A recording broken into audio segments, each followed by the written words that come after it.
Hey guys, it's Chelsa Messenger with Picks and Parlays. We're doing NFL rapid fire picks where we go down the line, give a bunch of picks, and hopefully win you guys some money. We've got a promo code for you guys. Use the code BIG10, BIGTEN, if you want 20% off the entire site at Picks and Parlays. We've got Craig Trapp joining us. First up, we've got Pittsburgh at Tennessee, the battle of the unbeatens. Both teams enter 5-0. Titans are 2-3 against the spread, though. The Steelers are 4-1 against the number. The total on this one is 50.5, and Tennessee is favored -1 after some line movement on that one. Craig, what's the play here? Well, not surprisingly, these teams were going to be good this year. But what is surprising is they both are undefeated. I mean, even these great Pittsburgh teams we've seen the last decade, none of them were 5-0 to start the year. So a great success we've seen from both of these teams. Of course, this is one of these games that was moved because of COVID outbreak there in Tennessee. But I like Pittsburgh here getting the one. I know I'm going against Chelsea's Titans here, but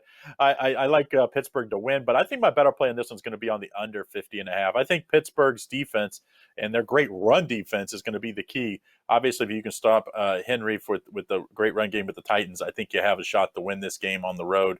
But the safer play is going to take the under 50.5. Oh no, we're on opposite ends on this one because I like the over. The Titans have been super hot to the over since Ryan Tannehill took over as quarterback. They're 13-2 in the regular season under Tannehill to the over.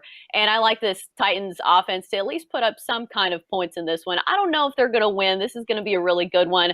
But the Steelers are missing their star linebacker, Devin Bush. He tore his ACL, so he will not be present in this one. And the Steelers are actually 3-2 the over this season, and they scored 38 points in their past two games. Yeah, I think their defense is going to be a huge factor here for the Titans to go against, but I like the over in this one. So let's go to the next one. Panthers at Saints. The Saints are favored in this one, -7.5. The total is 51. Panthers 3-3 against the spread and straight up. The Saints are 3-2, but 2-3 against the number. Total is 51. I don't remember if I said that or not. Craig, who do you like? Well, finally, Michael Thomas is back.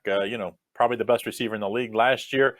Glad to have him back. I'm sure if you're Drew Brees and company coming off a bye, I think Drew Brees gets this win. This line obviously moved from 7 to 7.5, so tough number off of a key number of 7. But to me, I think Carolina without Christian McCaffrey is just a problem. Teddy Bridgewater had a great year so far, a great comeback season that he's having here. But I just think the Saints, with Michael Thomas at home, even without fans, I know, are still too much. Let's take the Saints -7.5 in this one. I like the Saints in this one as well, just because, as you mentioned, Michael Thomas is back and he's a huge weapon for Drew Brees. Hopefully he gets along with everybody. I know the factor was that he punched one of his teammates, so he might be fired up at least for this one. Normally I like divisional dogs in this one, but not the Panthers. I like the Saints -7.5. Niners, Patriots. Patriots are favoring this one -2. The total is 43.5, and this is Jimmy G's triumphant return to Foxborough. We'll see if it's revenge for him or not, but the Pats are coming off a home loss to the Broncos as 7-point favorites. The Niners winning as 2.5-point dogs to the Rams last week, which was a little surprising. Craig, who are you on in this one? Well, which Jimmy G do we see? The last two games, we've seen some really good 2 games back. And then last game, of course, that, like you said, in that Rams upset, he was really good. With him, he's got a good defense, solid running game. He just got to avoid turnovers and hit the open guys.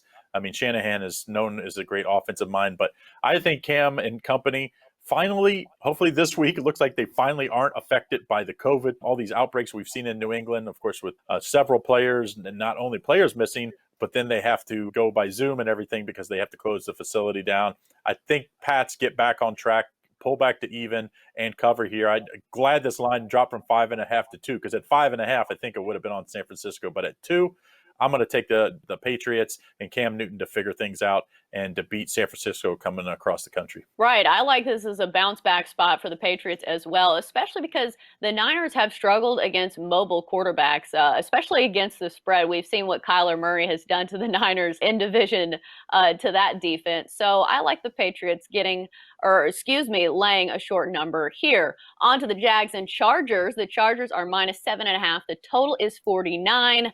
I had to do a double take because I thought the Chargers were much better than 1-4 on the year, but they're 3-1-1 against the spread. The Jags are 1-5. They lost 5 in a row, scoring 16 points or less in 3 of their last 4. So, Craig, what's the play in this one? Well, maybe even some people have the Chargers at 4-1, depending on where you got the opening week game against the Bengals. But Mm-hmm. either way, 4-1 or 3-1-1 against the spread, the Chargers have been very good money. Also, over's been good after that week one. I mean, the Chargers offense has really put up a bunch of points in the last few weeks, including the over in that game against the Saints a couple weeks ago on prime time.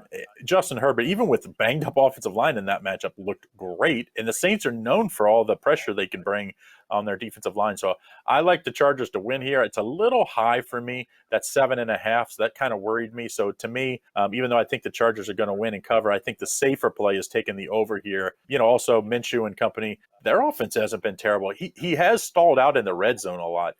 Settled for a lot of field goals, but I think this week against a banged up Chargers team, I think they'll score just enough to push this over. So let's take the over 49 as my better play. Yeah, I wish this was -7 and not 7.5, but I do like the Yeah. Chargers here. Justin Herbert has looked really solid at quarterback, and I think the Chargers are really hoping for a win here. And I don't think they'll take their foot off the gas pedal in this one. Hopefully, they can win by 10, and I won't have to sweat.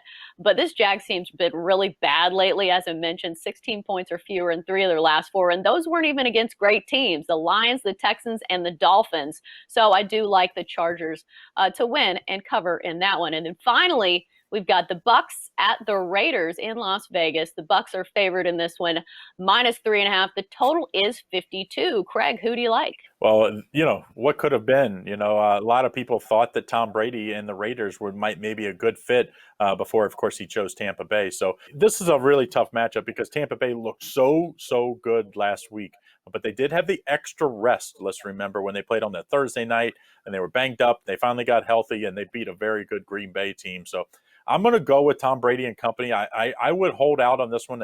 It's at 3.5. I would hope that this line, because it opened at 2, maybe comes back down to 3. I'd feel a lot safer about Tampa Bay and 3. Also think the over is another solid play on the over. But I think I'm going to play my better play on Tampa Bay on the side as Tom Brady and company continue to get healthy. If this offense gets fully healthy, watch out, because right now they still are a little banged up. Right. I like the Bucks, but not just for Tom Brady, but for their defense. Their defense has been really, really good. I know the headlines are always about Tom Brady, but you saw what they did to Aaron Rodgers and company, holding them to 10 points. And I think it's because this Bucks run defense, when you can make a team one-dimensional, it really cripples an offense. And I think they do that here against the Raiders. Even though the Raiders have been a little bit better at home, I do like the Bucks -3.5. That's going to do it for our NFL rapid fire picks. Thanks for tuning in, and best of luck to everyone this weekend.